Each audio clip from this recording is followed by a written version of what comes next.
بسم الله الرحمن الرحيم الحمد لله رب العالمين والصلاة والسلام على أشرف الأنبياء والمرسلين نبينا وإمامنا محمد وعلى آله وصحبه أجمعين أما بعد حياكم الله أيها الأحبة.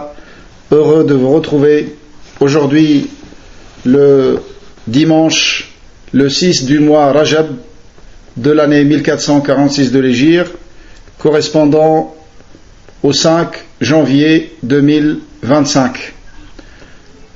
Nous nous retrouvons par la grâce d'Allah subhanahu wa ta'ala dans la suite de l'étude de cet épître extrêmement bénéfique qui peut représenter un épître de l'manhaj al-salafi et de la connaissance de la méthodologie des pieux prédécesseurs à travers les fondements qui sont expliqués dans cet épître. Donc nous nous retrouvons aujourd'hui par la grâce d'Allah subhanahu wa ta'ala avec nos frères du centre Al-Furqan de Bruxelles. Je demande à Allah subhanahu wa ta'ala pour nous tous la science bénéfique et profitable et qui nous facilite la mise en œuvre de ce que nous apprenons et qu'on soit tous des clés du bien. Amin. Donc, on a vu dans ce qui a précédé, dans cet épître, les trois premiers. Le premier dans lequel l'auteur, rahimahullah ta'ala, a parlé de l'unicité d'Allah, qui est le fondement des fondements et la base des bases. Et dans le deuxième fondement, il a parlé, et effectivement ce premier fondement c'est une des caractéristiques de Ahl-Sunnah wal-Jama'a, le fait d'appeler les gens à l'unicité d'Allah et de les appeler à l'unicité d'Allah d'une manière détaillée. Ça fait partie des caractéristiques de Ahl-Sunnah wal-Jama'a, car les Al-Mukhalifoun, les Sunnah en général ne préfèrent pas commencer par Tawhid, car ils prétendent que ça divise. Ils préfèrent les récits et raconter les histoires et les sujets que les gens aiment écouter, notamment les sujets qui concernent les troubles et qui dépassent le plus souvent le niveau de celui qui parle de ces sujets-là. Wallahi, ça c'est min a'jabil ujab. Si on pouvait citer quelque chose qui fait partie de min a'jabil ujab, c'est de voir quelqu'un qui n'a jamais demandé la science dans sa vie. Il a été dans des cours des savants, mais c'est pas ça la demande de science. Et ça on va le voir quand on va parler du fondement suivant, qui est bayanul ilmi wal ulama. De voir des gens ignorants parler des sujets qui concernent toute la Ummah. Et ce qui est pire que cela, c'est pas que ces Rouaybida parlent de ces sujets tellement sensibles et tellement dangereux, mais de voir que ceux qui les écoutent et qui les suivent se comptent par milliers, voire par millions. Ça c'est min a'jab al-ujab. Wallah musta'an. D'où l'importance, mes frères en Allah subhanahu wa ta'ala, qu'on connaisse l'ilm, qu'on connaisse que c'est la science, et qu'on connaisse qui sont les hommes de science. D'où ce quatrième fondement que nous allons voir aujourd'hui, d'une manière concise bien évidemment, comme les trois premiers fondements. Donc après le fondement des fondements, le plus important de tous les fondements de l'islam, sans lequel il n'y a pas d'islam, qui est l'unicité d'Allah subhanahu wa ta'ala, vouer un culte exclusif et sincère à Allah subhanahu wa ta'ala, en lui vouant toutes nos adorations, et se désavouer de l'associationnisme avec toutes ses formes, et de mécroire en tout ce qui est adoré en dehors d'Allah subhanahu wa ta'ala, de l'apprendre, de le mettre en pratique et de le propager dans notre entourage, chacun selon sa capacité et selon sa science. Et da'wa ne se fait pas qu'avec la parole. Da'wa se fait avec les actes, se fait en propageant des livres, se fait en propageant des cours des hommes de science.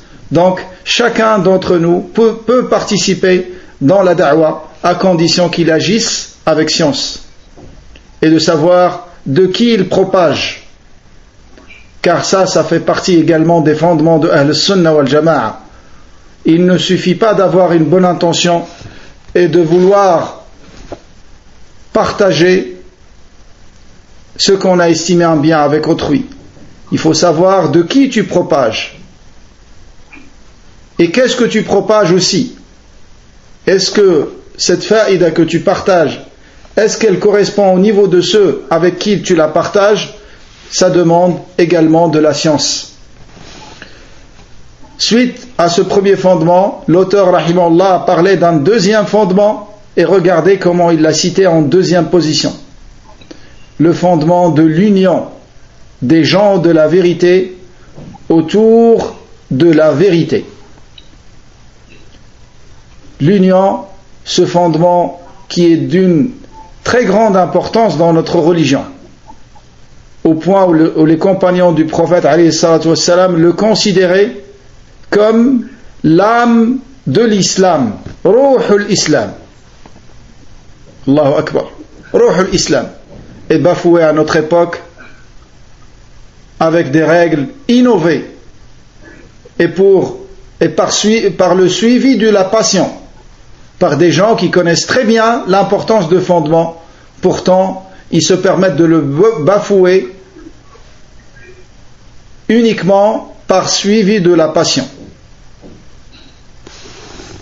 Donc, ce deuxième fondement est capital dans notre religion. Et les croyants ne peuvent avoir de force qu'avec la réalisation de ce fondement. Car son opposé les affaiblit. Il n'y a qu'à voir ce qui se passe aujourd'hui. Les affaiblit. Il les rend vulnérables. Et regardez aujourd'hui comment les gens de l'innovation, on ne parle pas de l'innovation de quelqu'un qui se rapproche de Salafiyya. On parle des innovations de l'Asha'ira et de l'Maturidiyya et de l'Jahmiyya et de l'Mu'tazila et des grands soufis qui sont tellement actifs aujourd'hui et à l'opposé on constate une faiblesse chez les gens de la Sunna. Mais Allah subhanahu wa ta'ala est le sage par excellence. Ça, c'est pas un phénomène nouveau d'aujourd'hui. Ça a toujours existé des périodes dans lesquelles il y a eu de la faiblesse chez les gens de la Sunna. La Sunna en elle-même, elle est toujours forte. Et l'islam en soi-même, il est toujours fort. Lakin, les suiveurs peuvent être touchés par une faiblesse. Donc, nous devons toujours nous rappeler l'importance de ce deuxième fondement, mes frères en Allah, et de rester unis et soudés. Et je parle bien évidemment de l'union entre les salafiyyin, qui suivent la même voie et qui suivent les mêmes hommes de science, et de patienter les uns sur les autres et de pardonner ce qui peut être pardonné afin de préserver cette da'wa et de ne pas faire triompher sa personne sur le compte de la da'wa. Ensuite, il a abordé le troisième fondement qui est également un fondement essentiel pour les deux précédents, qui est l'écoute et l'obéissance au gouverneur muslimin. On ne peut être uni que derrière un gouverneur musulman. Il n'y a pas d'union possible ni imaginable qu'avec un gouverneur. C'est pour ça que les ennemis de l'islam encouragent les rébellions et encouragent à s'insurger contre les gouverneurs musulmans. Ils encouragent ces choses-là. car dans leur pays, ils ont des centres dans lesquels ils étudient l'islam et ils savent comment rendre faibles les musulmans.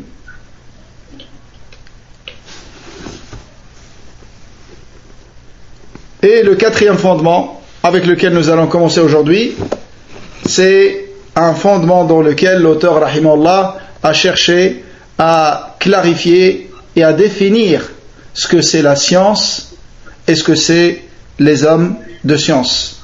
Il a dit al-asl al-rabi'. Par rapport au frère qui a posé la question hier, j'ai pas pensé à préciser que le matn que j'utilise, c'est celui qui nous a été distribué quand on a assisté à l'explication de cet épître bénéfique de Cheikh Abdullah al-Bukhari. Ça ne veut pas dire que Cheikh est lié à cela, mais en tout cas c'est celui que j'ai devant les mains. Donc c'est l'épître que Cheikh explique dans cette explication actuelle, car Cheikh a déjà expliqué l'usul sita précédemment. طيب. Il a dit al-asl al-rabi' bayan al-ilmi wal-ulama wal-fiqh wal-fuqaha. Donc c'est le quatrième fondement, c'est la clarification de ce que c'est la science et ce que c'est les hommes de science. Wal-fiqh wal-fuqaha, et de ce que c'est la jurisprudence et ce que c'est les jurisconsultes, al-fuqaha.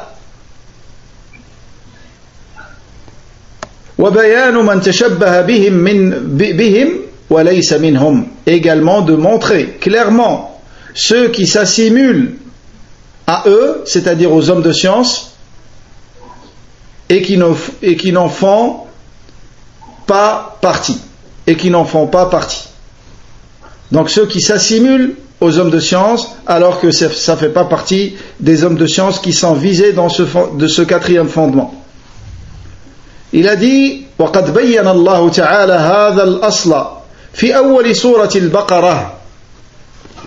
Donc Allah subhanahu wa ta'ala a clarifié ce premier fondement dans le début de Surat al-Baqarah.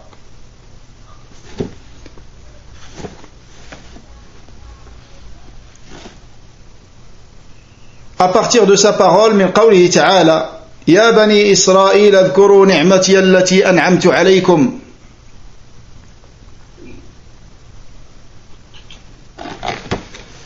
يا بني إسرائيل اذكروا نعمتي التي أنعمت عليكم وأوفوا بعهدي أوف بعهدكم وإياي فارهبون إلى قوله تعالى يا بني إسرائيل اذكروا نعمتي التي أنعمت عليكم وأني فضلتكم على العالمين. Donc Allah subhanahu wa ta'ala a détaillé ce fondement dans sa parole dans le sens approximatif de ces versets. Allah dit ô enfants d'Israël, rappelez-vous mon bienfait dont je vous ai comblé. Si vous tenez vos engagements vis-à-vis de moi, je tiendrai les miens. Et c'est moi que vous devez redouter. Et c'est moi que vous devez redouter.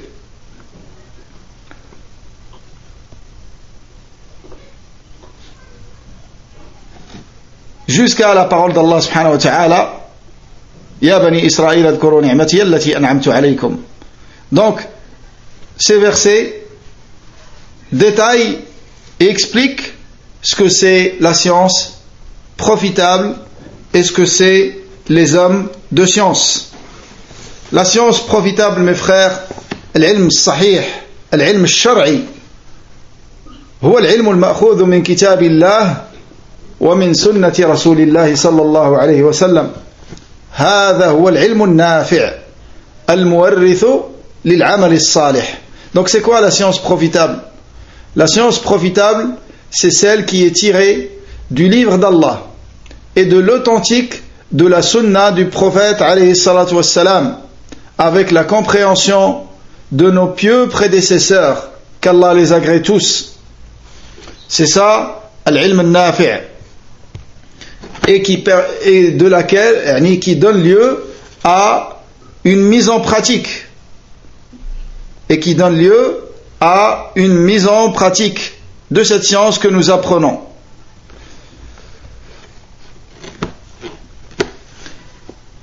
Donc c'est ça l'ilm al-nafi'. C'est ce que tu apprends de le Coran et de la Sunna et que tu comprends comme les compagnons radiyallahu anhum l'ont compris et que tu mets en pratique.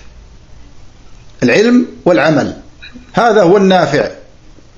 Car tu peux apprendre une science qui est bénéfique en soi-même, qui est profitable en soi-même, mais elle ne te sera pas profitable parce que il y a une lacune quelque part dans la sincérité ou autre.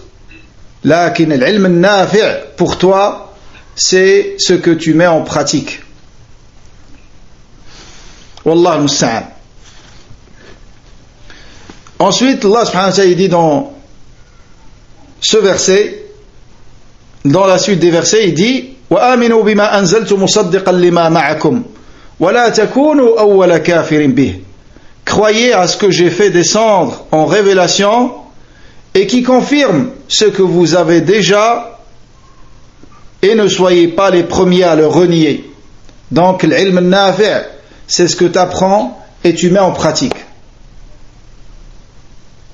C'est ce que tu apprends et tu mets en pratique. وَلَا تَشْتَرُوا بِآيَاتِي ثَمَنًا قَلِيلًا وَإِيَّايَ فَاتَّقُونَ. Et ne troquez pas mes signes contre un vil prix. Et tout prix que tu prends contre les versets d'Allah subhanahu wa ta'ala est un vil prix, quel que soit ce prix-là. Donc cette science que tu apprends, tu ne dois pas prendre en contrepartie de cette science des vils prix de ce bas monde, mais tu dois la propager pour Allah subhanahu wa ta'ala et vouloir sa satisfaction avec cette science. Et ça, ce qui est visé, c'est les savants corrompus. Les savants corrompus qui, au lieu d'enseigner aux gens ce que Allah subhanahu wa ta'ala leur a révélé à ses prophètes, il enseigne des choses pour avoir un statut ou là pour avoir une place auprès d'un gouverneur injuste ou autre, les savants corrompus.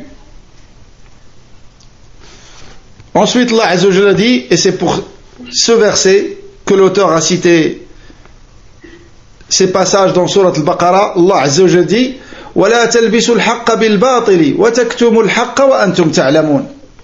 Dans le sens approximatif, ne confondez pas la vérité et le mensonge, et ne taisez pas la vérité quand vous la savez. Quand vous la savez, tu dois propager la vérité. Certes, la propager avec sagesse, parler avec la parole qui convient, au moment qui convient, avec la personne qui convient. Mais le devoir de l'homme de science est de propager ce que Allah subhanahu wa ta'ala a révélé, de propager la science.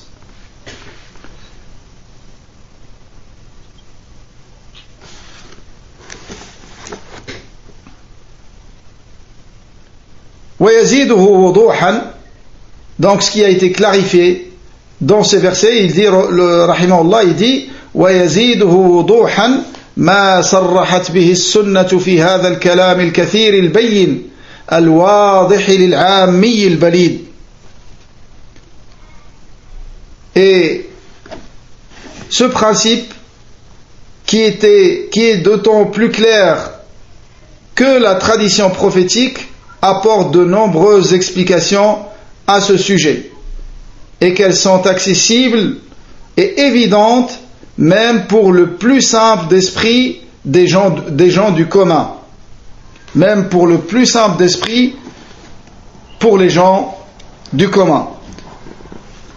Donc les textes qui ont été rapportés dans la sunna du prophète alayhi salatu wassalam, qui confirment ce point et qui détaillent qui sont les hommes de science et qui est la science profitable, sont très nombreux. Donc l'ulama, ce qui est voulu par l'ulama ici, ce sont ulama al-sunnah wal-jama'a, les savants qui demandent la science profitable et qui la propagent. Ulama wa al-sunnati wal-jama'a, et non pas les gens de l'innovation, les savants de l'innovation. C'est pas ces savants-là qui sont visés dans ce fondement. C'est ulama sunnah. Et parmi les caractéristiques de ulama sunnah, leurs caractéristiques sont nombreuses. Parmi leurs caractéristiques, c'est qu'ils appellent au tawhid. Et qu'ils appellent au suivi du livre d'Allah et la sunnah du prophète alayhi salatu wassalam, avec la compréhension de salaf.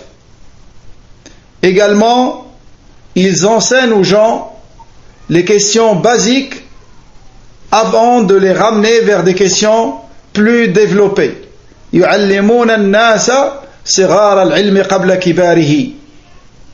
يعلمون الناس صغار العلم قبل كباره. أما أهل البدع فقد يأنفون من هذا. Contrairement aux gens de l'innovation, ils peuvent voir que ça c'est pas nécessaire d'enseigner aux gens les bases de leur religion. Et c'est pour ça que tu les trouves préoccupés, les gens de la masse, par des histoires, des contes, des récits qu'ils leur racontent, et dans leur grande majorité, ils n'ont aucun fondement, et ça peut être des histoires mensongères, rien que soi-disant pour faire bouger leur cœur. Mais quel résultat suite à cela? Ou d'autres, ils les préoccupent par ce qu'ils appellent les affaires de politique ou autres, qui n'ont aucun fondement, une politique qui n'a aucun fondement religieux. Car dans notre religion, nous avons siyasa shari'a, la politique religieuse, qui est basée sur les textes et qui vise à ramener les intérêts et les profits pour la communauté. Mais une politique basée sur le mensonge, sur la tromperie et la tricherie, les gens de la sunna s'en éloignent. Comme a dit Cheikh Al-Albani rahimahullah, sa parole très célèbre, min as-siyasati tarku as-siyasa. Min as-siyasati tarku as-siyasa. Fait partie de la politique religieuse, il veut dire. Il l'a pas précisé. Il a dit, il fait partie de la politique de délaisser la politique. Si on veut le détailler, on peut dire, il fait partie de la politique religieuse de délaisser la politique corrompue, basée sur le mensonge et la langue de bois, comme ils disent. Al-ilmu qala Allah, qala al-rasul, qala al-sahabatu. C'est ça la science. Allah a dit, le prophète sallallahu alayhi wa sallam a dit, les compagnons ont dit. Ma al-ilmu nasbuka lil khilafi safahatan bayna ar-rasul wa ra'i faqih. Et la science, c'est pas que tu t'opposes au hadith du prophète alayhi salatu wassalam avec l'avis d'un faqih, d'un jurisconsulte.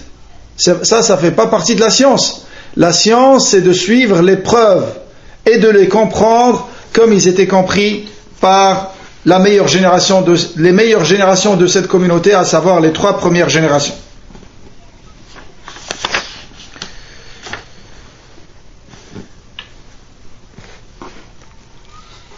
Donc l'ilm a beaucoup de mérite, la science a beaucoup de mérite.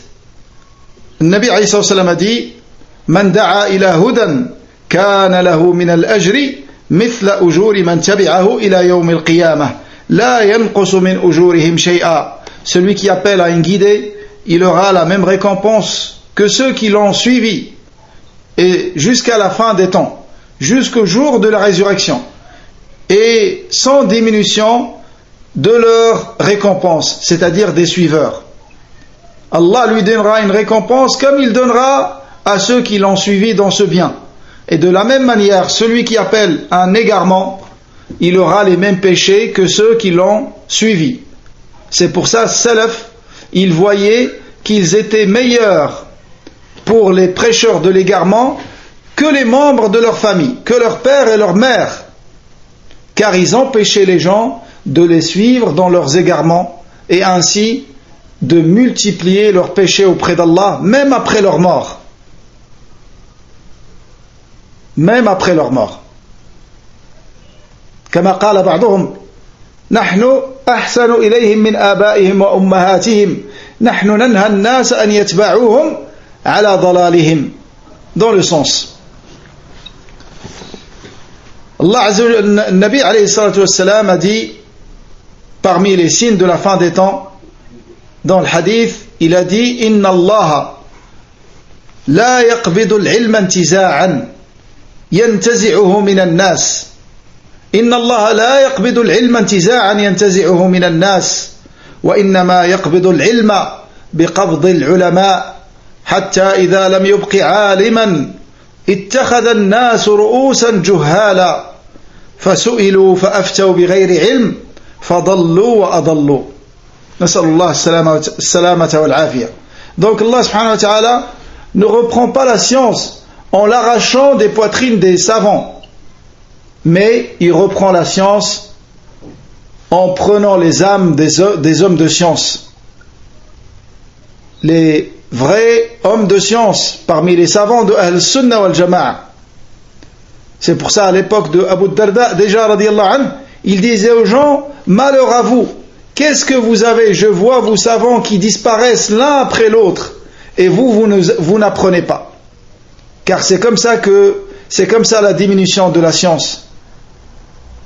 C'est comme ça la diminution de la science. Quand les savants s'éteignent l'un après l'autre, et que les gens ne prennent pas de la science.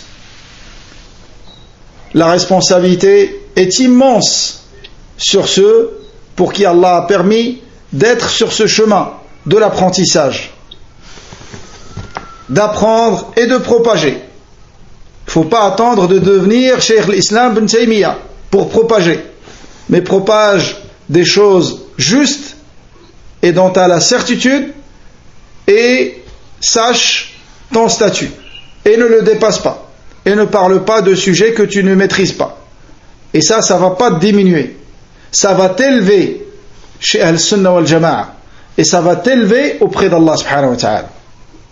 Tu ne sais pas, dis je ne sais pas. L'imam Malik n'avait pas honte de dire je ne sais pas. Shu'ba rahimahullah n'avait pas honte de dire je ne sais pas. Cheikh Al-Abbad, un contemporain, pour ne pas croire que c'est que Salaf et les savants de notre époque également. Cheikh Al-Abbad, combien de fois dans ses cours, il répète « je ne sais pas ». Et j'ai été témoin d'une question qui a été posée à notre Cheikh Rabi' ibn Hadi al-Madkhali, qu'Allah le préserve et prolonge sa vie dans son obéissance. Un frère lui a posé une question au sujet de la salat. Mais la salat, c'est pas une mince affaire dans notre religion. C'est la meilleure œuvre pratique dans l'islam d'une manière absolue. Le frère est un pompiste, il travaille comme un pompier. Je pense qu'ils disent pompiste, wallahu alam. En tout cas, c'est son métier. Et le frère a un téléphone de service. Des fois, il reçoit des appels. Ce qu'il reçoit comme appel en général, c'est lié à son métier.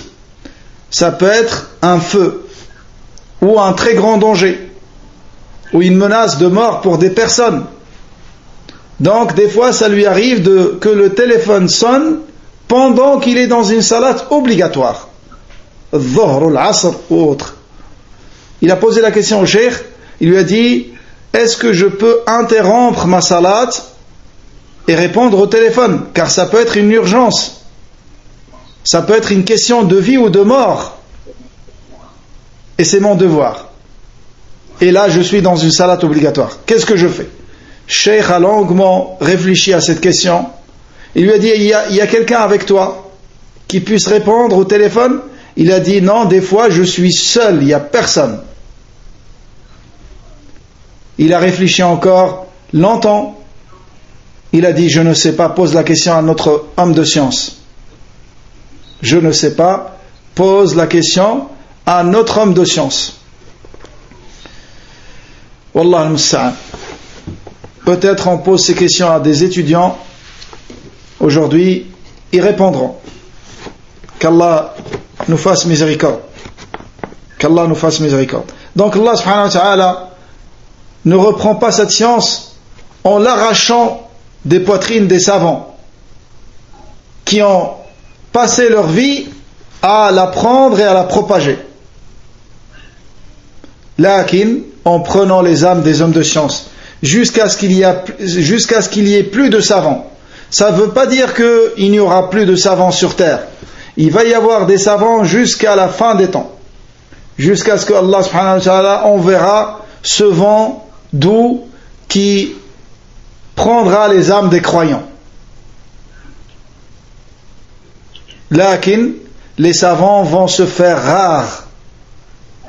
Et regarde, aujourd'hui, tu as envie de poser une question à un homme de science, c'est presque la mission impossible. Et je ne vous parle pas de vous dans des pays occidentaux. Je vous parle de nous dans le Médina. Yani, c'est pas aussi facile de poser la question à un homme de science. Salafi. Ça, c'est une réalité. والله المستعان حتى إذا لم يبق عالما اتخذ الناس رؤوسا جهالا. Les gens ont besoin de personnes pour répondre à leurs questions. Quand les savants vont se faire tellement rares et que les gens ne pourront pas accéder aux vrais savants de la sunna, ils vont interroger des ignorants qui seront eux par contre très accessibles sur les plateaux de télé. T'appelles, il te répond, le fatwa rapide, et ainsi de suite. Et ça indique que les hommes de science sont les têtes des gens. Que ce soit les gens de la sunna, les savants de la sunna ou les savants de l'égarement. Des têtes ignorantes, yani des hommes de science, yani des gens ignorants qui vont devenir leurs savants. Et l'ignorance ici, mes frères, ou bien c'est quelqu'un qui n'a pas étudié, comme c'est le cas aujourd'hui. Des gens qui n'ont jamais étudié. Il ne sait pas faire la différence entre le fa'il et le maf'oul. Tu lui poses la question la plus basique sur la morphologie d'un mot, d'un verbe, il ne sait pas, en arabe. Il n'a pas étudié sarf, il n'a pas étudié nahw, il n'a pas étudié aucune science de l'ala. Et pourtant, il parle de tous les sujets. Donc ça peut être des ignorants qui sont vraiment des ignorants. Ils n'ont jamais appris. Ou ils ont appris très peu, ils parlent de sujets plus grands que leur niveau de science. Ça aussi, c'est des ignorants. Également, ça peut être des gens de l'innovation. Même s'ils ont tous ces outils, même s'ils ont étudié pendant des dizaines et des dizaines d'années, mais leur science, ce n'est pas la science profitable. C'est des ignorants également.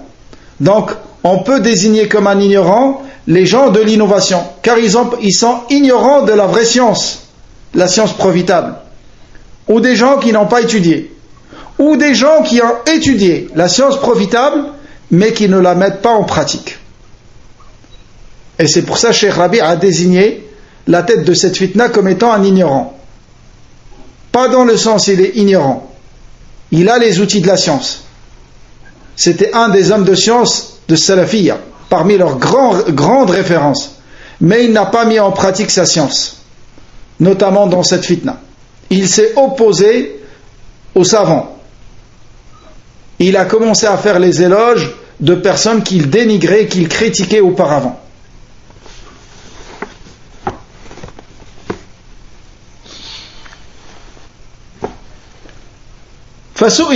Donc ces ignorants seront interrogés, bien évidemment.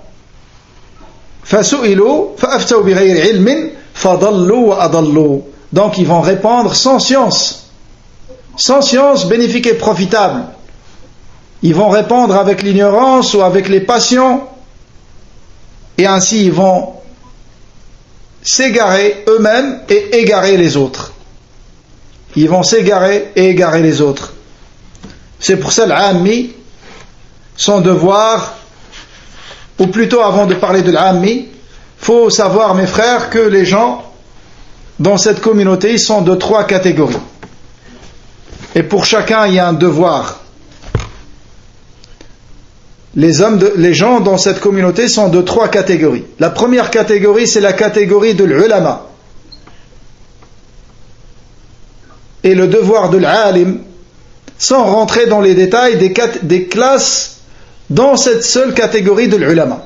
Nous avons l'alim al-mujtahid, l'ijtihad al-mutlaq, al-mujtahid, al-ijtihad al-muqayyad, l'ijtihad kadhalik yatajazza. Donc nous avons des savants qui ont atteint le degré de l'ijtihad absolu, comme l'imam Malik, comme l'imam Ahmad, comme l'imam Shafi'i, et ainsi de suite, parmi les grands savants de cette communauté. C'est-à-dire qu'ils peuvent puiser les jugements directement dans les textes. Et ils n'ont pas besoin de se conformer à des règles d'un madhab, d'un quelconque madhab. En dessous de cette catégorie, nous avons des ulama, toujours dans la classe de l'ulama, l'alim, al-mujtahid, ijtihad al-muqayyada. Donc c'est ijtihad madhabi. C'est un alim, mujtahid, qui atteint le degré de l'ijtihad, qui peut faire des efforts d'interprétation par lui-même, sans se référer à l'avis d'un autre savant, lakin, moyennant les règles d'un madhab. Celui-là, on l'appelle le mujtahid al-madhabi. Donc, il a des règles de l'ijtihad qui se conforment à une école. L'école de l'Hanabila, l'école de l'Malikiya, et ainsi de suite. Et aussi, on a des savants qui peuvent être mujtahidines dans des domaines seulement, pas dans tous les domaines.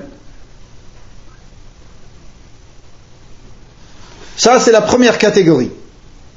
Des gens dans la communauté de l'islam, c'est al-ulama. Et le devoir de l'alim, c'est de prendre les jugements directement des textes. De prendre les jugements directement des textes. Et il ne doit pas imiter un autre savant. Sauf s'il est incapable d'arriver au jugement par lui-même. À ce moment-là, il va imiter un savant. Ou il va suivre, si vous préférez. Il va suivre un autre savant. La deuxième classe, c'est la classe de l'muttabi'in. Yani al-muttabi'. Ou comme il l'a appelé Zarruq al-Maliki, al-mustabsir. Il y a des hommes de science qui voient que les catégories sont au nombre de 2 seulement, il n'y a pas 3. Il y a alim, il y a ammi. Mais ce qui est juste, comme dit Cheikh Ibn Uthaymin, rahimahullah, c'est que les catégories sont au nombre de 3. L'alim, le deuxième, c'est talib al-ilm, al-muttabi'. Donc quelqu'un qui a acquis des outils de la science, mais il n'est pas arrivé au degré de l'alim. Celui-là, son devoir, c'est de regarder dans les avis des hommes de science et de choisir ce qui lui semble être le plus proche de la vérité. C'est son devoir. Donc il a des outils de la science. Quand on dit il a des outils de la science, c'est-à-dire il a des outils de la compréhension. Il a étudié le nahw, il a étudié le sarf, il a étudié le balagha, il a étudié usul al-fiqh, il a étudié usul al-tafsir, il a étudié usul al-hadith.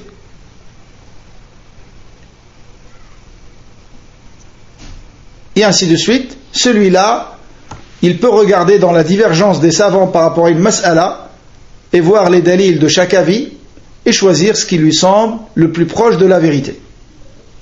C'est son devoir. La troisième catégorie, c'est l'ammi.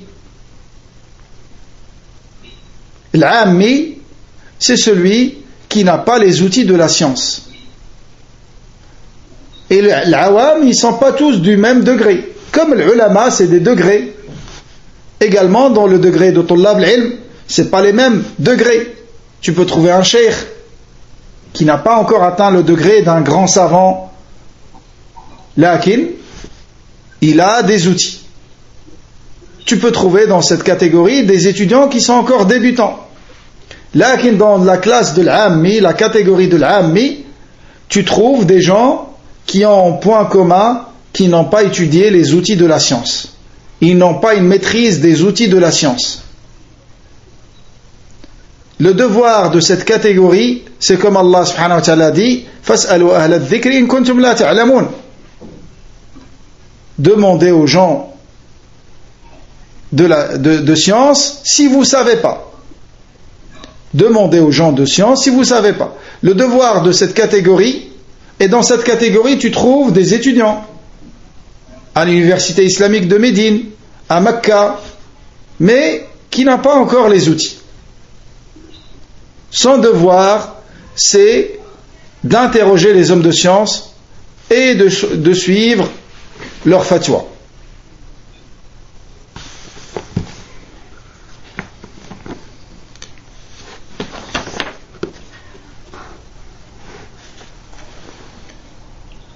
Également parmi ce qui montre le mérite de cette science et de sa demande, hadith Nabi alayhi salam, man salaka tariqan yaltamisu fihi ilma sahhala Allahu lahu bihi tariqan ila al-jannah.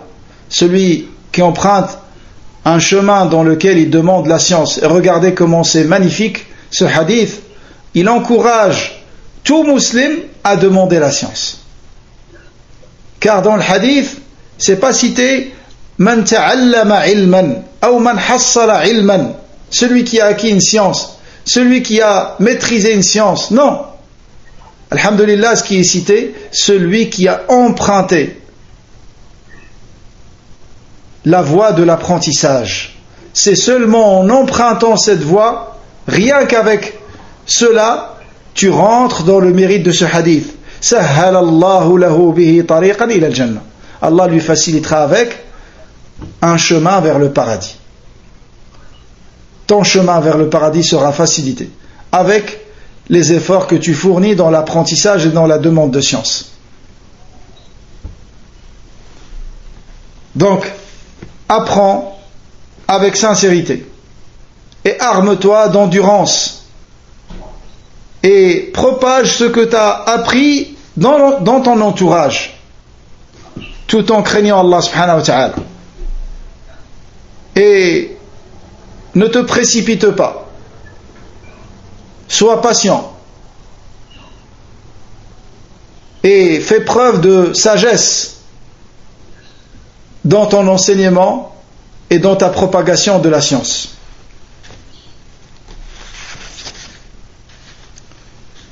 Ensuite, l'auteur rahimahullah dit ثم صار هذا أغرب الأشياء. Cette science qu'on a décrit brièvement et ces hommes de science qu'on a également vus d'une manière concise, pourtant qui ont été clarifiés dans le Coran et dans la Sunna, il a dit ثم صار هذا أغرب الأشياء.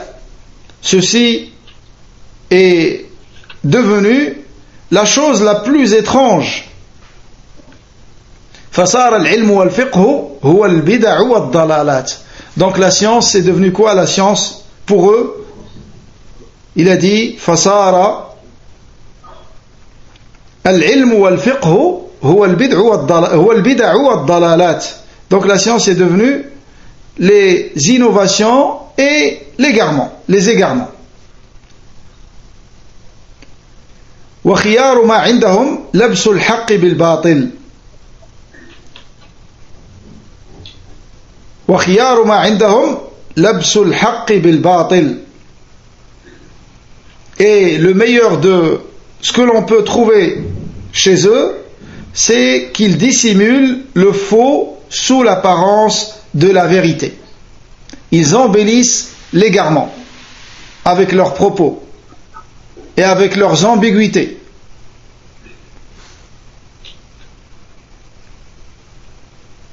وصار العلم الذي فرضه الله على الخلق ومدحه لا يتفوه به إلا زنديق أو مجنون. Donc ils embellissent l'égarement pour les gens et ils les appellent aux innovations et aux égarements, et c'est ça la science pour eux. وصار العلم الذي فرضه الله. Et la science qu'Allah a prescrit et qu'Allah a révélé, a prescrit sur les créatures et a révélé et dont Allah a fait les éloges, pour eux c'est devenu quelque chose avec laquelle ils ne parlent qu'un fou ou un hérétique. وصار من أنكره وعاداه وصنف في التحذير منه والنهي عنه هو الفقيه العالم. Allahu Akbar. Comment les choses se sont inversées. Et que celui qui renie et qui désavoue la science avec laquelle a été envoyés les prophètes et les messagers, et qui la renie et qui la désavoue, et qui met en garde contre cette science profitable, pour eux c'est devenu le savant, le jurisconsulte. C'est devenu le savant, le jurisconsulte. L'inversement des choses. Le mal est devenu un bien et le bien est devenu un mal. Comme ceux qui appellent à fêter l'anniversaire du prophète alayhi salatu wassalam. Ça, c'est devenu pour eux la science. Et à quoi on doit appeler la Ummah. Et celui qui met en garde contre cette innovation, c'est devenu pour eux un fou ou un hérétique, ou quelqu'un qui n'a pas de compréhension profonde dans les textes. Et ils embellissent leur égarement avec les ambiguïtés. En fait, parce qu'on aime le prophète alayhi salatu wassalam, et parce qu'on veut nous rappeler cet événement important qui est la naissance du prophète alayhi salatu wassalam, et qui était un changement dans l'histoire de l'humanité tout entière, et avec des belles paroles comme ça. Des belles paroles que Abu Bakr Siddiq n'a pas, selon eux, n'a pas compris, car il ne l'a pas fait. Que Omar radiallahu anhu n'a pas compris. C'est pour ça il est très important, mes frères, de comprendre les textes. Quand ils ramènent des soi-disant preuves, il faut qu'ils les ramènent avec la compréhension de salaf. Et ça, c'est quelque chose qu'ils veulent à tout prix annuler. La compréhension de salaf. Et combien de personnes parmi eux, parmi ces savants de l'innovation, appellent à ce qu'on rejette la compréhension de salaf et que c'est quelque chose d'innové et qui n'a pas de place dans l'islam. Tout simplement pour pouvoir tordre les coups des textes et orienter leur sens comme bon leur semble. Et cette compréhension les empêche de faire cela. Ça, c'est par rapport à ce quatrième fondement. Ensuite, l'auteur a cité le cinquième, dans lequel il a parlé des alliés d'Allah subhanahu wa ta'ala. Il a dit Bayanullahi subhanahu li awliya'illah. Donc Allah subhanahu wa ta'ala a montré clairement qui sont ses alliés. Al-awliya. Wa tafriquhu baynahum wa bayna al-mutashabbihin bihim min a'da'ihim. Et Allah subhanahu wa ta'ala a fait clairement la distinction entre les alliés d'Allah subhanahu wa ta'ala et ses ennemis. Car l'allié, c'est l'opposé de l'ennemi. Et l'allié, c'est le bien-aimé, le proche d'Allah subhanahu wa ta'ala, le bien-aimé par Allah, et le proche d'Allah subhanahu wa ta'ala. Et l'ennemi, c'est l'éloigné, celui qui est détesté par Allah subhanahu wa ta'ala. C'est pour ça que nous avons Awliya ar-Rahman et nous avons Awliya al-Shaytan. D'où le titre du livre de Cheikh l'Islam Taymiyyah, Al-Furqan, comme le nom de votre centre. Qu'Allah fasse que ce soit une source de propagation de la vérité et de tawhid et de la sunnah et de l'amour de l'ulama et de l'attachement et cramponnement aux savants de la sunnah. Al-Furqan, la distinction entre les alliés du tout miséricordieux et les alliés de Shaitan. Et ça fait partie de Aqidat al-Sunnah wal-Jama'a. D'aimer ce que Allah aime et de détester ce que Allah déteste. Allah a des alliés et Shaitan également a des alliés. Et il faut savoir que chez Al-Sunnah wal-Jama'a, tout croyant, kullu mu'minin taqi فهو لله ولي, comme a dit Cheikh l'Islam Taymiyyah. Chaque croyant pieux et vertueux est un allié d'Allah. Mais l'alliance a des degrés. Tout musulman est un allié d'Allah subhanahu wa ta'ala. Et son degré dans l'alliance avec Allah subhanahu wa ta'ala augmente selon l'augmentation de sa foi et de sa taqwa. Et on n'atteste à personne qu'il est un allié d'Allah subhanahu wa ta'ala. On espère pour les gens qui sont sur la droiture d'être des alliés d'Allah subhanahu wa ta'ala. Comme a dit l'imam Tahawi, Lakin narju lil muhsini wa nakhafu ala al musi. On espère pour celui qui est sur la droiture et qui est dans la bienfaisance. On espère pour lui le paradis et qu'il fasse partie des alliés d'Allah subhanahu wa ta'ala. Car l'allié d'Allah est forcément au paradis. Donc si tu attestes qu'il est allié d'Allah, c'est comme si tu disais il est au paradis. Lakin on espère que ce soit un allié d'Allah et on espère que qu'il soit au paradis. Comme on craint pour celui qui est loin de l'obéissance d'Allah, qui est dans la désobéissance à Allah. On craint pour lui.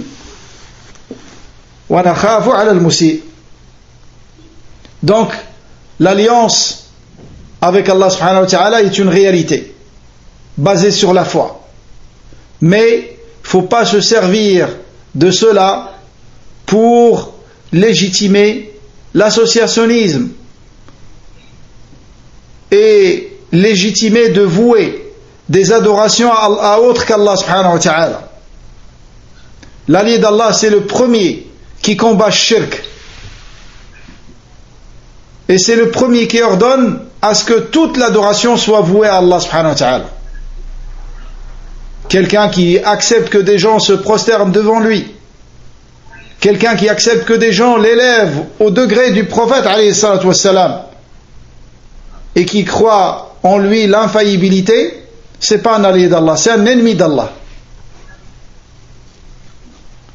Quelqu'un qui accepte que des adorations soient vouées à un mausolée, ou là une tombe, ou là un mort, ou là un vivant, c'est pas un allié d'Allah, c'est un ennemi d'Allah. C'est même parmi les tawarit, les grands ennemis d'Allah subhanahu wa ta'ala.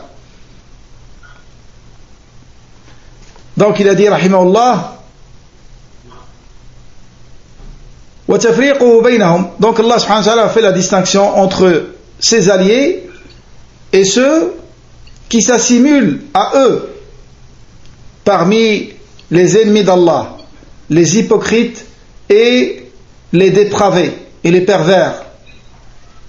Et il suffit pour le démontrer le verset de sourate Ali Imran dans lequel Allah subhanahu wa ta'ala dit قل إن كنتم تحبون الله فاتبعوني يحببكم الله ويغفر لكم ذنوبكم والله غفور رحيم. Donc il suffit ce verset dans lequel Allah subhanahu wa ta'ala nous dit dans le sens approximatif, dit si vous aimez vraiment Allah, alors suivez-moi, Allah vous aimera. يحببكم الله ويغفر لكم ذنوبكم والله غفور رحيم, et pardonnera vos péchés, et Allah est pardonneur et miséricordieux. Donc ce verset indique bien que le signe de l'alliance avec Allah subhanahu wa ta'ala et de l'amour d'Allah, c'est le suivi du prophète alayhi salatu wassalam. قل إن كنتم تحبون الله فاتبعوني. Suivez le prophète. Si vous aimez réellement Allah, suivez le prophète sallallahu alayhi wa sallam. Ça, c'est une preuve de la véracité de votre amour envers Allah. Et comment tu peux suivre le prophète alayhi salatu wassalam si tu n'étudies pas et tu n'apprends pas sa sunna? Comment tu vas le suivre?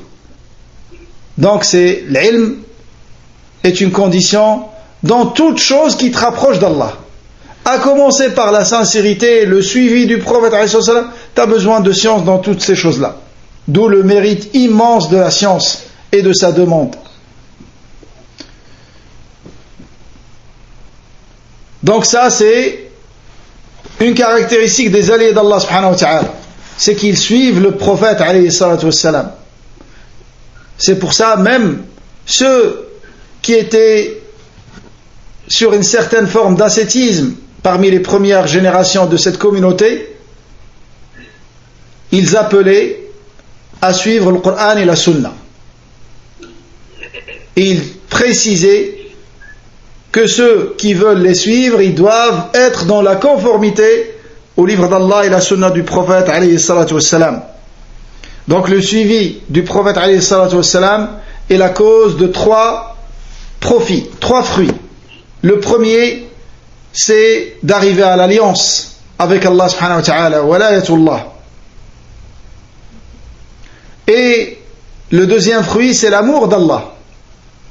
Si tu veux l'amour d'Allah, alors suis le prophète sallallahu alayhi wa sallam. Et le troisième fruit, dans le verset, c'est le pardon des péchés. Le pardon des péchés. Yaghfir lakum dhunubakum.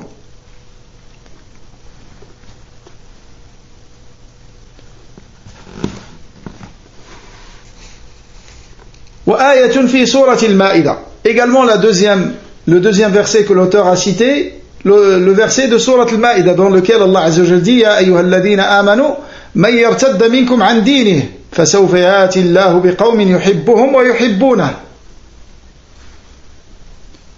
Donc Allah subhanahu wa ta'ala dit Ô vous qui avez cru, quiconque parmi vous apostasie de sa religion,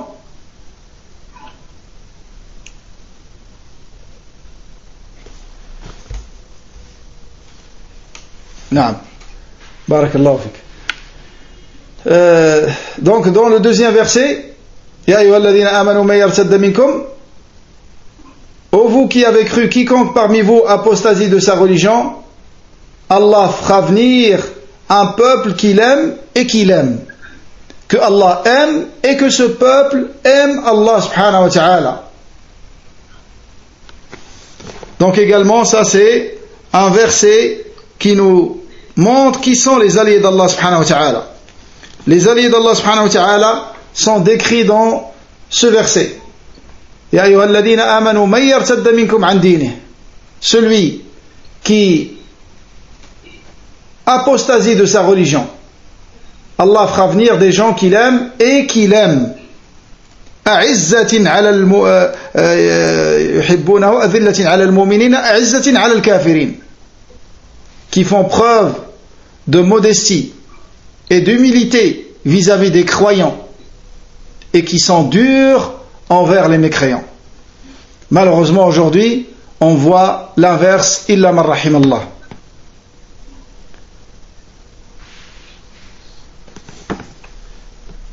Donc les croyants envers eux doivent faire preuve de modestie et d'humilité et non pas d'orgueil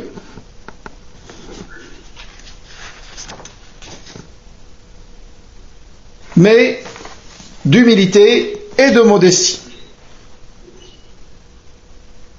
Ils combattent dans le sentier d'Allah et il ne craint les blâmes de quiconque, de personnes, du moment qu'ils sont sur la vérité. Du moment qu'ils sont sur la vérité. Ils ordonnent le convenable, ils interdisent le blâmable avec sagesse et avec science et avec douceur. Le troisième verset qu'il a cité, rahimahullah, Ala inna awliya Allah la khawfun alayhim wa la hum yahzanun alladhina amanu wa kanu yattaqun. Donc le verset dans Surat Yunus, dans lequel Allah dit dans le sens approximatif, puis la plupart de ceux qui se prétendent dans Surat Yunus, Allah subhanahu wa ta'ala dit Ala inna awliya Allah la khawfun alayhim wa la hum yahzanun, en vérité les alliés d'Allah seront à l'abri de toute crainte et ils ne seront point affligés. Ils ne seront point affligés. Ceux qui ont cru et qui avaient at-taqwa. Donc ce verset, c'est parmi les versets qui définissent de la manière la plus explicite qui sont les alliés d'Allah subhanahu wa ta'ala. malgré que c'est le verset qui est utilisé par les ignorants et les innovateurs comme les soufis comme preuve de leur égarement. Souvent tu les entends s'appuyer sur ce verset. Mais comme a dit Cheikh l'Islam Ibn Taymiyyah, cette règle d'or, à chaque fois qu'un innovateur s'appuie sur un argument pour légitimer son innovation, tu peux sortir de ce même argument ce qui annule cette innovation et que ce qui démolit cette innovation. Regardez, ils disent Ala inna awliya Allah la khawfun alayhim wa lahum yahzanun. Ils n'ont rien à craindre, ils peuvent désobéir et ils peuvent faire tout ce qu'ils veulent. Et ça, c'est une mauvaise compréhension de ce verset. Le verset nous donne la définition la plus explicite, une définition qui a été donnée par Allah subhanahu wa ta'ala lui-même de qui sont ses alliés. Donc les alliés d'Allah, ils n'ont rien à craindre dans leurs affaires à venir, dans ce bas monde et dans l'au-delà. Ils n'ont rien à craindre. Ils n'ont pas à avoir peur de quoi que ce soit de ce qui est à venir. La khawfun alayhim. Al-khawf, la peur, c'est par rapport à ce qui est à venir. Et la tristesse, c'est par rapport à ce qui est passé. Et les alliés d'Allah, c'est ceux qui étaient sur la droiture dans ce bas monde et qui se conformaient à sa législation, qui avaient la piété et la crainte d'Allah subhanahu wa ta'ala. Ceux-là, ils n'ont rien ne peut les attrister ni les affliger de ce qui est passé. Et ils n'ont rien à avoir, de quoi avoir peur par rapport à ce qui est à venir. Et c'est comme si quelqu'un a posé la question, Ya Allah, ces alliés à qui t'as promis ces promesses, qui sont-ils? Comme si quelqu'un a posé cette question. La réponse est venue directement après Alladhina amanu wa kanu yattaqun. Ceux qui ont cru, ce sont ceux-là les alliés d'Allah. Ceux qui ont la foi authentique, qui ont le dogme authentique et qui sont sur un manhaj salim wa aqida sahiha, un dogme authentique et une méthodologie loin de toute innovation et de toute forme de hizbiyya, de sectarisme. Ce sont ceux-là les alliés d'Allah subhanahu wa ta'ala. Et comme on a vu précédemment, leur degré auprès d'Allah varie, chacun selon son degré de foi et selon son degré de crainte d'Allah subhanahu wa ta'ala et de piété. Et taqwa, comme vous savez, c'est de faire les ordres d'Allah avec science, en espérant sa récompense, et de s'écarter de ses interdits avec science également, par crainte de son châtiment. Donc taqwa, elle est composée de ces trois choses. Elle est composée de l'accomplissement des obligations et le délaissement des interdits et de s'écarter des ambiguïtés et des choses équivoques. Comme c'est cité dans le hadith Nu'man ibn Bashir radiyallahu anhu, dans l'Arba'in Nawawiyya, que vous avez déjà étudié, ce sont ceux-là les alliés d'Allah subhanahu wa ta'ala, ceux qui accomplissent les obligations et qui s'écartent des interdits et qui évitent également les choses ambiguës et équivoques. Ce sont ceux-là les alliés d'Allah subhanahu wa ta'ala. ثم صار الأمر عند أكثر من يدعي العلم وأنه من هداة الخلق وحفاظ الشرع إلى أن الأولياء لا بد فيهم من ترك اتباع الرسل ومن تبعهم فليس منهم. الله أكبر. Regardez comment les choses se sont inversées au point où la plupart de ceux qui prétendent avoir la science de la religion et qui prétendent être des guides pour l'humanité et des gardiens de la législation de l'islam ont considéré à tort que les alliés d'Allah devaient nécessairement délaisser le suivi du messager. Les alliés pour eux, c'est ceux qui ne suivent pas le prophète alayhi salatu wassalam. Pour être un allié d'Allah, tu dois ne pas suivre le prophète alayhi salatu wassalam et tomber dans les interdits et commettre les péchés, car c'est plus des péchés. Les degrés chez les soufis, ils ont le degré de l'haqiqa. Et au-dessus de ce degré, ils ont le degré de ce qu'ils appellent, ils ont le premier degré, ils l'appellent sharia, la législation. C'est le degré dans lequel on est tous avec les prophètes, alhamdulillah. C'est un degré bas chez eux. Après, ils ont un degré beaucoup plus élevé que celui-là, qu'ils appellent le degré de l'haqiqa, de la vérité. Car en réalité, nous, on est dans une législation qui nous est nécessaire afin de se conformer, de se réformer. On a besoin que ça soit interdit, ça c'est autorisé. Mais eux, ils arrivent à un degré, il n'y a plus d'interdit, il n'y a plus d'autorisé. Tout est autorisé pour eux. Il n'y a plus d'obligation, il n'y a plus de devoir. C'est pour ça l'allié, il délaisse la salat. Car il a atteint le degré de la vérité, ce qu'ils appellent haqiqa. Il a compris. Il a compris ce qu'il attend s'il ne se repent pas. C'est pour ça qu'ils expliquent la parole d'Allah, fa'bud rabbaka hatta yatiyaka al-yaqin, adore ton Seigneur jusqu'à ce que la certitude te parvienne. Ils disent jusqu'à arriver au degré de l'haqiqa. La certitude pour Ahl-Sunnah wal-Jama'a, c'est la mort. Comme le prophète alayhi salatu wassalam a adoré Allah jusqu'à la mort. Et au contraire, tu dois adorer Allah jusqu'à la mort, et ce qui va compter, c'est ta fin. C'est sur ça que tu seras ressuscité. يُبْعَثُ الرَّجُلُ عَلَى مَا مَاتَ عَلَيْهِ. C'est pour ça que nous demandons à Allah subhanahu wa ta'ala de nous accorder à tous une bonne fin. Que la fin de l'un d'entre eux soit le délaissement de toutes les obligations, et croire que l'allié d'Allah forcément il doit voler dans les airs, ou comme certains d'entre eux disent, Al-Kaaba se déplace pour venir chez lui. Ils lui ont dit pourquoi tu n'as pas fait le Hajj?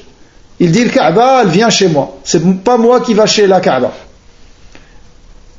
Et de trouver ces gens-là avec énormément de suiveurs. Les gens ils sont dans une ignorance, dans une grande ignorance. C'est pour ça l'un d'entre eux, comme a dit Cheikh Moubarak al-Mili rahimahullah, un des grands savants de l'Algérie, il a dit quand l'un d'entre eux il demande des sciences mondaines, il apprend les mathématiques, la physique, il commence à s'éveiller un petit peu, il renie l'islam. Il dit c'est pas possible que ce soit une religion ça, où j'adore une créature comme moi. En réalité lui il renie cet islam qu'il a connu, de Sophia et de Turuqiyya. Et ça, il a tout à fait raison de le renier. Lakin il renie, il a dit rahimahullah, il renie par la même occasion l'islam de vérité qu'il n'a jamais connu. Dans l'islam, il n'y a pas d'adoration d'une créature, même si c'est le prophète sallallahu alayhi wa sallam. Alors que dire d'adorer des gens qui ne font même pas salat, ou qui font salat sans les ablutions? Et la plupart des chouyours de Sophia, sachez-le, ce sont des gens dans Sihr. Et les grands savants le rapportent. Et combien j'ai rencontré de personnes qui étaient avec des chouyours de Sophia qui leur disaient ce qu'ils avaient dans la poche. Comme si c'était des prodiges, des karamats. Alors que c'est un sahib. Faut pas que tu sois étonné que quelqu'un te dise ce que tu as mangé hier. Et en général, sahib, quand ceux qui se rendent chez lui, il les informe de choses passées. Et ils le croient. Car il leur dit des choses réelles. C'est pour ça, un sahir, il peut t'informer de la place où se trouve un objet que tu as perdu. Il y a une semaine ou un mois. Il ne faut pas t'étonner de cela. Car il travaille avec shayatin. Et eux, ils savent. Ils lui disent, tout simplement. Là, par la suite, pour te faire sortir de l'islam, il te dit, il va t'arriver demain ça. Malheur à toi si tu le crois. Quand bien même ça se produit exactement comme il a dit. Ne le crois pas. Kadhaba as-sahir wa law sadaq. Car il ne connaît l'inconnaissable que Allah subhanahu wa ta'ala. Ça c'est parmi aqidas Ahl-Sunnah wal-Jama'a. ثم صار الأمر عند أكثر من يدعي العلم il en قال إلى أن الأولياء لا بد فيهم من ترك الاتباع. Donc les alliés, c'est une condition qu'ils délaissent le suivi des messagers. Et que ceux qui suivent les messagers, ce ne sont pas des alliés d'Allah.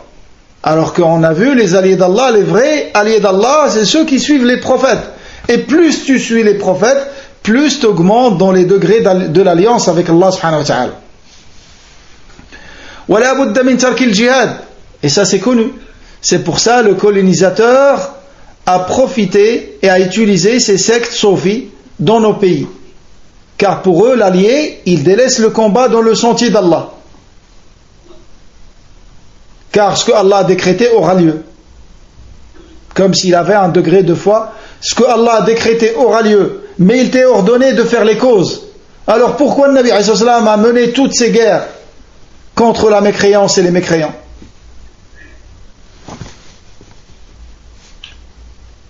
فمن جاهد فليس منهم ولا بد من ترك الإيمان والتقوى فمن تعهد بالإيمان والتقوى فليس منهم. Il est également nécessaire de délaisser la foi et la piété et la crainte d'Allah, car celui qui a la foi, yani les actes de la foi, qui fait la salat, qui fait le hajj, qui fait l'umrah, qui fait l'aumône, celui-là il fait pas partie des alliés d'Allah.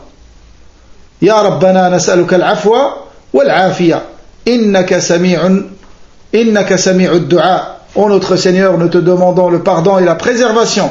Tu es certes celui qui entend l'invocation. Imaginez mes frères, ce qu'on raconte, il y a des gens qui croient que c'est ça la vérité et que c'est ça l'islam. Et l'allié d'Allah chez eux, c'est celui-là. Il ne fait ni salat, ni. Comme j'ai entendu une fois d'un cheikh qui était dans un pays en Afrique, il a dit il a rencontré un cheikh d'une tariqa soufia qui se fait appeler Saïm Dima. Saïm Dima. Walayadu billah. Yani il jeûne tout le temps. Déjà ça c'est pas autorisé de jeûner tout le temps. Tu dois interrompre ton jeûne au coucher du soleil. Sinon tu es sorti de la sunna. Ça c'est la première chose. Ensuite, c'est pas légiférer non plus, c'est détestable de jeûner tous les jours. Ça s'appelle l'ouissal. C'est détestable. Il y a des savants qui voient que c'est interdit. Lakin, au minimum, c'est détestable. C'est pas la sunna. Le Nabi ne jeûnait pas tous les jours. Et il a indiqué même que le meilleur du jeûne, c'est le jeûne de Daoud alayhi salam. Il jeûnait un jour, il rompait un jour. Mais ce que je conseille à quelqu'un, comme moi, qui est débutant dans la religion, ne commence pas à jeûner, ne commence pas par le jeûne de Daoud, car ça c'est une ruse de shaitan. Quand l'un d'entre nous commence à connaître la sunna et à aimer la sunna, il le pousse, shaitan, vous imaginez, il le pousse à multiplier les efforts dans les adorations surrogatoires, afin de le lasser et de le fatiguer par les adorations. C'est pour ça, commence petit à petit. Jeûne 3 jours dans le mois. Ensuite, jeûne 2 jours dans la semaine, le lundi et le jeudi. Et si tu arrives à maintenir ça, c'est une ni'ma immense. C'est pour ça le grand adorateur, le grand ascète parmi les compagnons, Abdullah ibn Amr ibn al-As, qu'Allah les agrée lui son père, il a regretté ne pas avoir accepté le conseil du prophète alayhi salatu wassalam, vers la fin de sa vie. Car il a pris de l'âge et il avait du mal à garder cette constance dans les adorations qu'il avait, car il avait un rythme très élevé dans les adorations surrogatoires. Veille sur tes adorations obligatoires et aie une partie dans chaque domaine du surrogatoire. Là, qui fait selon ta capacité. L'essentiel, c'est de maintenir ce que tu fais. Tu jeûnes 1 jour dans le mois, khair ou baraka, mais garde-le.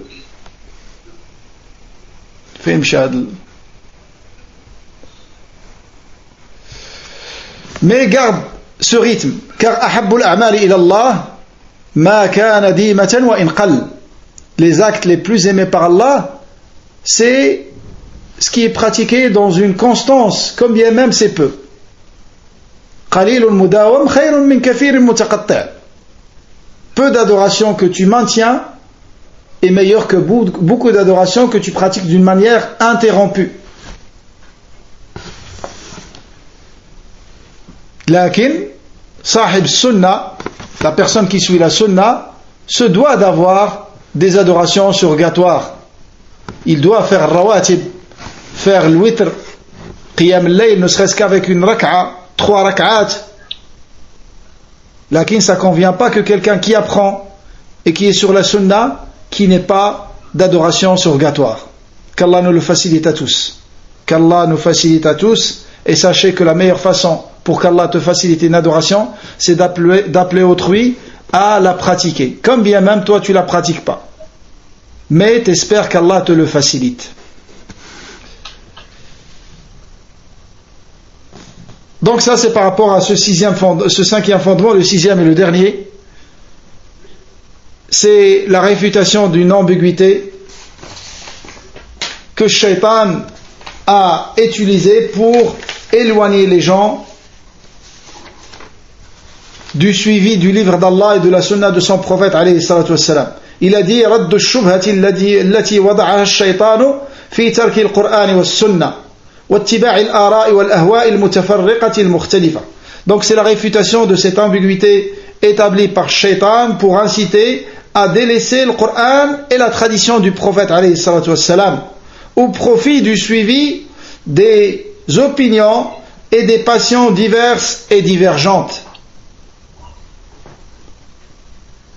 Il te dit non, ne suis pas la sunna, ne suis pas le Coran, car il ne peut comprendre le Coran que le savant qui a réuni telle et telle et telle condition. Ils mettent des conditions, comme l'auteur rahimahullah dit, qui ne se trouvent peut-être même pas réunies en Abu Bakr et Omar, qu'Allah les agrée.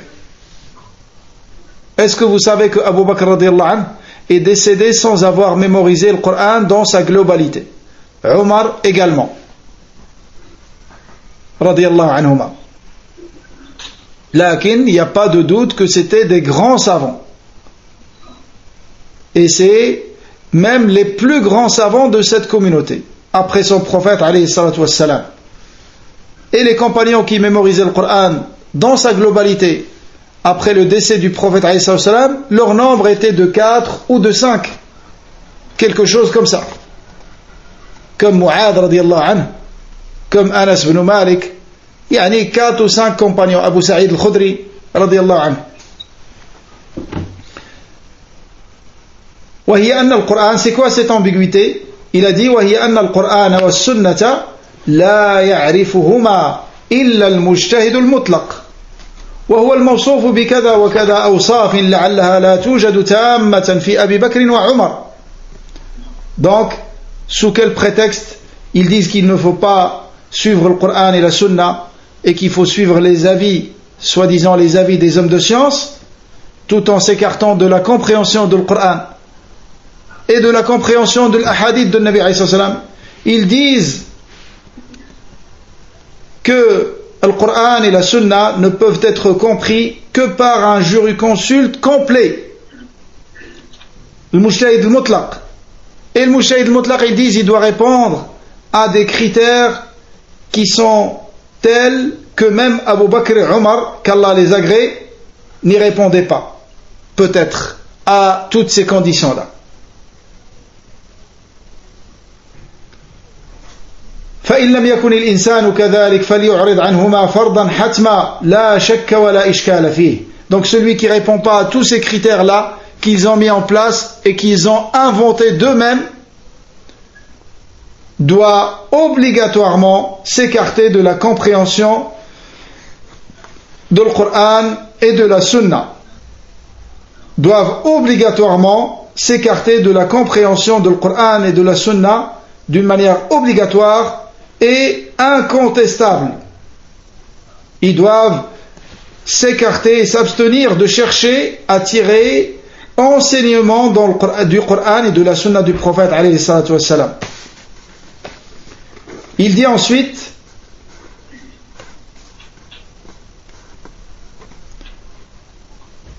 ومن طلب الهدى منهما فهو إما زنديق وإما مجنون لأجل صعوبة فهمهما. Et quant à celui qui cherche la guider à travers ces deux sources, le Coran et la Sunna, il sera soit un hérétique, soit un fou. Car pour eux, c'est quelque chose d'impossible de comprendre le Coran et de comprendre la sunna du prophète alayhi salatu wassalam.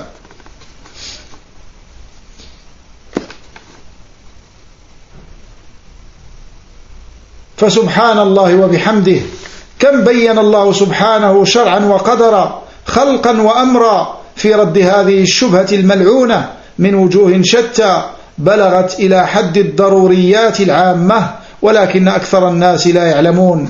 Il dit gloire et pureté à Allah, et par sa louange, combien Allah, gloire et pureté à lui, a réfuté que ce soit, a réfuté cette ambiguïté, que ce soit par des preuves ou par des faits attestés, ainsi que par la création et l'injonction. Il a réfuté cette ambiguïté maudite. Il l'a fait sous maints aspects, constituant des principes généraux nécessairement connus de tous. Nécessairement connus de tous. Cependant, la plupart des gens ne savent pas. وَلَكِنَّ أَكْثَرَ النَّاسِ لَا يَعْلَمُونَ. Allah Azza wa Jalla dit إِنَّا جَعَلْنَا فِي أَعْنَاقِهِمْ أَغْلَالًا فَهِيَ إِلَى الْأَذْقَانِ فَهُمْ مُقْمَحُونَ. Dans le sens approximatif, Allah dit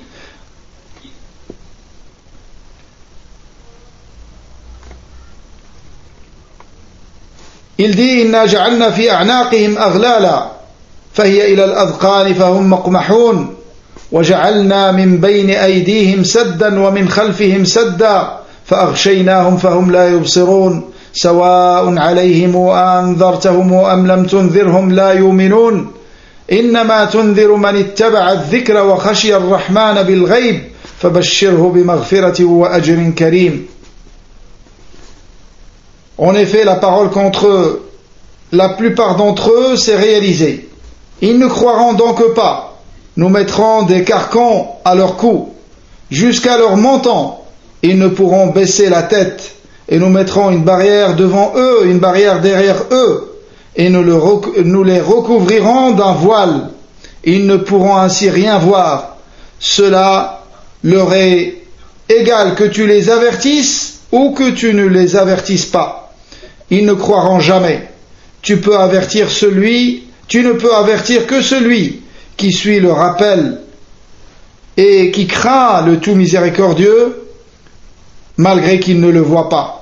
Annonce-lui donc un pardon, une récompense généreuse. Une récompense généreuse. Donc, ce sont ceux-là qui tirent profit du Coran et de la Sunna. Ceux qui croient en Allah subhanahu wa ta'ala. Et comment dire que le Coran, qu'on ne peut pas comprendre le Coran? Bien évidemment, ça c'est quelque chose, comme Cheikh rahimahullah l'a précisé, la connaissance de l'égarement de ces propos fait partie des évidences. Il n'y a même pas besoin d'avoir de la science pour comprendre cela. Allah Azza wa Jalla, dans combien de versets il a décrit son livre? Il dit par exemple Kitabun anzalnahu ilayka mubarakun liyadabbaru ayatihi wa liyatadhakkara ulul albab. Il dit un livre que nous t'avons révélé, béni. Pourquoi il l'a révélé? Il dit liyadabbaru, afin qu'ils méditent et qu'ils comprennent, pour qu'ils puissent le mettre en pratique. Car la compréhension, la méditation précède la mise en pratique. وَلِيَذَّكَّرَ أُولُو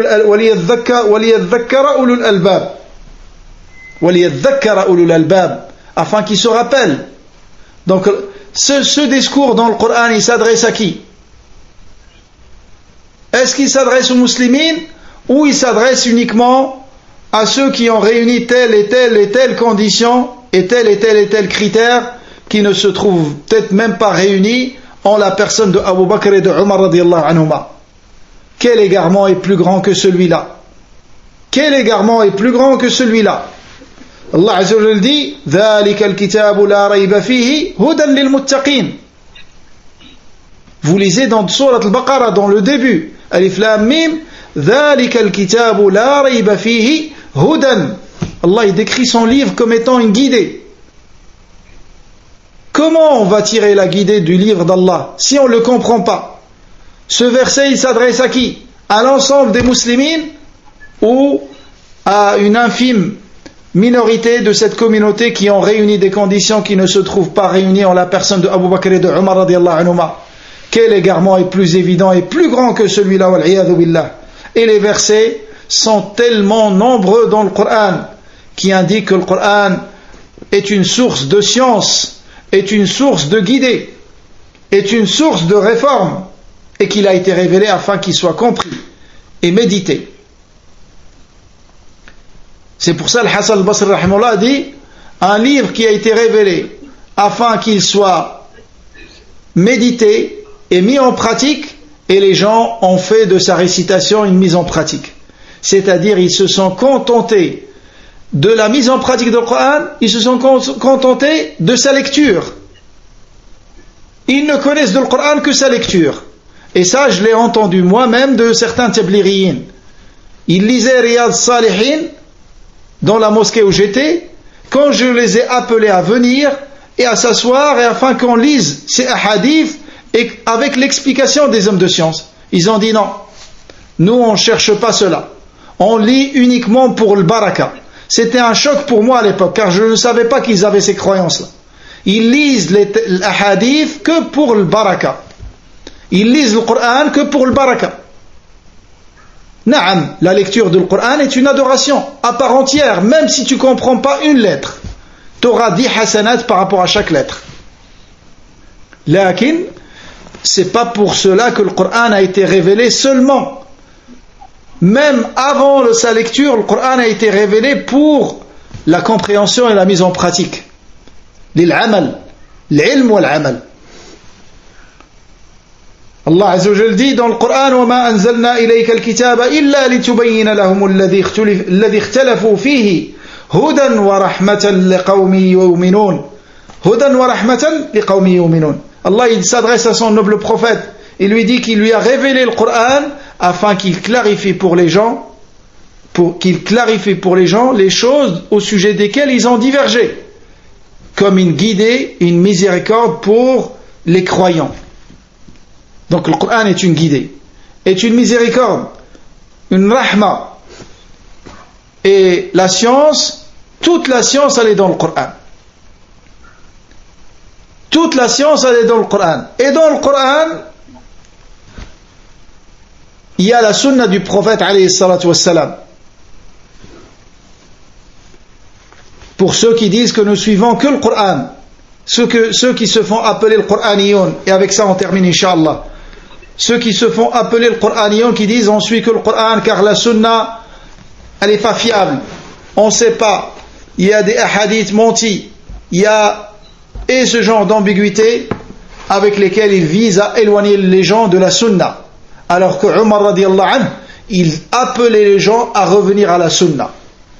Omar radiallahu anhu il disait quand vous débattez avec des gens de l'innovation, ramenez-les à la sunna, car le Coran comporte des versets équivoques qui peuvent admettre plusieurs sens, et la sunna elle clarifie le Coran.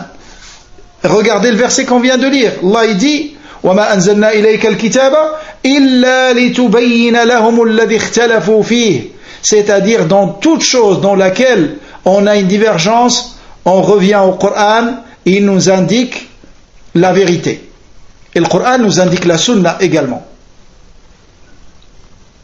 Allah Azza wa Jalla dit وَإِن تُطِيعُوهُ تَهْتَدُوا وَإِن تُطِيعُوهُ تَهْتَدُوا. Si vous obéissez au messager, vous serez ainsi guidés. Donc l'islam c'est le Coran et la sunna, ils sont inséparables, on ne peut pas séparer l'un de l'autre jusqu'au jour de la résurrection, ils resteront inséparables. Il est indispensable dans la compréhension du Coran d'avoir recours à la sunna, mais la sunna authentique.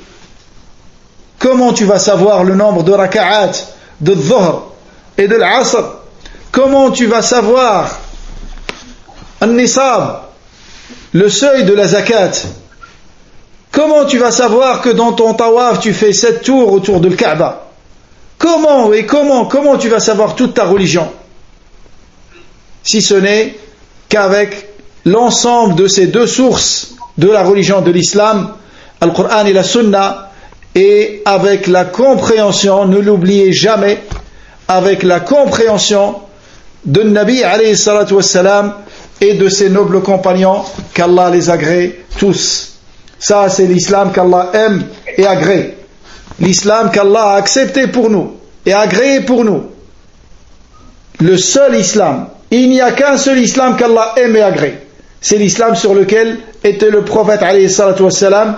Et la compréhension qu'on doit avoir dans cet islam, c'est la même compréhension que le prophète alayhi salatu wassalam, ainsi que ses nobles compagnons, qu'Allah les agrée. C'est ça l'islam qu'Allah a agréé. Al-yawma akmaltu lakum dinakum wa atmamtu alaykum ni'mati wa raditu lakum al-islam dina. Allah il nous dit dans le sens approximatif, aujourd'hui, al-yawma akmaltu lakum dinakum. Aujourd'hui, j'ai parachevé pour vous votre religion et j'ai accompli sur vous mon bienfait et je vous ai agréé l'islam comme unique religion. Il n'y a qu'un seul islam qu'Allah aime et agrée, avec une seule compréhension, dans les points dans lesquels il n'y a qu'une seule compréhension. Il y a des points dans lesquels il peut y avoir des divergences tolérées, comme on l'a vu précédemment, en parlant d'une manière un petit peu plus détaillée de ces divergences qui sont tolérées dans notre religion.